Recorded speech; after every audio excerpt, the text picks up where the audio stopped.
ছেলে মানুষের চেয়ে মেয়ে মানুষ আমার প্রেমে বেশি পড়ে। ডাক্তাররা এরকম কন্টেন্ট বানায় না, আমি একটু ভাবে অনেক সময় উপস্থাপন করি আমার কন্টেন্ট। ডাক্তাররা তো সবই করতে পারে, আমারও তো ইচ্ছা আছে, আমার ব্যক্তি জীবন আছে। প্রিয়াঙ্কা চোপড়া কিন্তু আমার আইডল। আমরাও কিন্তু ইন্টারন্যাশনালি দেশকে রিপ্রেজেন্ট করতে পারি। অভিনয় আসলে ওইভাবে খুব বেশি করতে চাই এরকম না, বাট হ্যাঁ, সুযোগ পেলে হয়তো বা করতে পারি। I am not sure. কন্টেন্টটা আমার মনে হয়েছে কি যে ডাক্তাররা একটা গদবাঁধা হয়তোবা টিপস দিচ্ছে বা একটা ট্রিটমেন্ট নিয়ে বলে।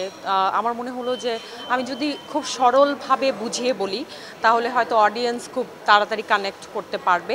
আর আমি একটু ভিন্নভাবে, ডাক্তাররা এরকম কন্টেন্ট বানায় না, কিন্তু আমি একটু ভিন্নভাবে বিভিন্ন লোকেশনে বিভিন্ন মানে খুব সরল ভাষায় আমি বোঝানোর চেষ্টা করি, যেটা হয়তো বা মেডিকেল টার্মে বললে অনেক অডিয়েন্স বা অনেক পেশেন্টরা ওনারা বুঝতে পারবেন না। তাই আমি একটু ভাবে অনেক সময় উপস্থাপন করি আমার কন্টেন্ট।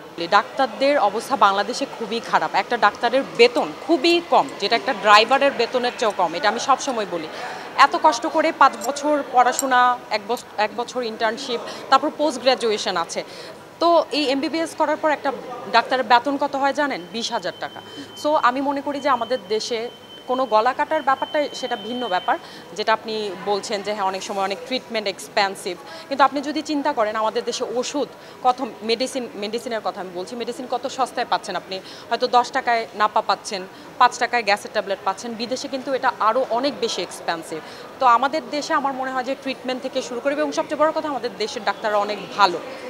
সো আমার মনে হয় না যে ডাক্তার ওভাবে গলা কাটা যে ব্যাপারটা, সে সেম ট্রিটমেন্টটা আপনি হয়তো ইন্ডিয়া গিয়ে 5 গুণ টাকা খরচ করবেন, তখন আপনার শান্তি লাগবে যে হ্যাঁ, আমি চেন্নাই গিয়েছি, আমি থাইল্যান্ড গিয়েছি, 10 গুণ টাকা খরচ করছেন। কিন্তু বাংলাদেশের ডাক্তারদের উপরে আস্থা রাখুন, ওনারা আসলেই অনেক ভালো ট্রিটমেন্ট করে। সবাই আমরা যারা আছি এই পেশায়, না অনেকে কমেন্ট করে যে আপনি নায়িকা হবেন কবে, আমার অডিয়েন্সরা অনেকে কমেন্ট করে। আসলে সব জিনিস যদি সবাই, এই যে আপনি বললেন যে আপনি ডাক্তার কিন্তু আপনি একটু অন্যরকম, আমি হয়তো বা একটু মেকআপ করি, আমি হয়তো বা একটু ওয়েস্টার্ন কাপড় পরি। সো ডাক্তাররা তো সবই করতে পারে, আমারও তো ইচ্ছা আছে, আমার ব্যক্তি জীবন আছে। আমিও চাই যে আমার পছন্দের মতো আমি মেকআপ করব, এটা করব, সেটা করব, ঘুরে বেড়াবো। আর যেটা মিডিয়ার কথা, মডেলিং টুকটাক তো করি। আর সিনেমা টিনেমা আই ডোন্ট নো এখনও, আই এম নট শিওর, কারণ আমি নিজে কনফিউজ। আরও অনেক নায়িকা আছে, অনেক সুন্দর সুন্দর নায়িকা আছে। প্রিয়াঙ্কা চোপড়া কিন্তু আমার আইডল। আমি প্রিয়াঙ্কাকে ভীষণ পছন্দ করি, অনেক ফলো করি। আমার খুব পছন্দের একজন মানুষ হচ্ছে প্রিয়াঙ্কা চোপড়া। আমাদের দেশের অবস্থা যে আমাদের আসলে হচ্ছে কি, আরেকটু গ্রুমিং দরকার, আরেকটু আমাদের সুযোগ দেওয়া দরকার, এবং চাইলে আমরাও কিন্তু ইন্টারন্যাশনালি দেশকে রিপ্রেজেন্ট করতে পারি। ওটুক যোগ্যতা আমি মনে করি আমাদের দেশের মেয়েদের মধ্যে, ছেলেদের মধ্যে, সবার মধ্যে আছে। প্রেমে পড়েছে সেটা আমি বলতে পারি না, আমার সব পেশেন্টরাই তো প্রেমে পড়ে, স্পেশালি মেয়েরা বেশি প্রেমে পড়ে। আসে, এসে বলে ম্যাডাম আপনার চেহারা দেখে আমি ভালো হয়ে গেছি।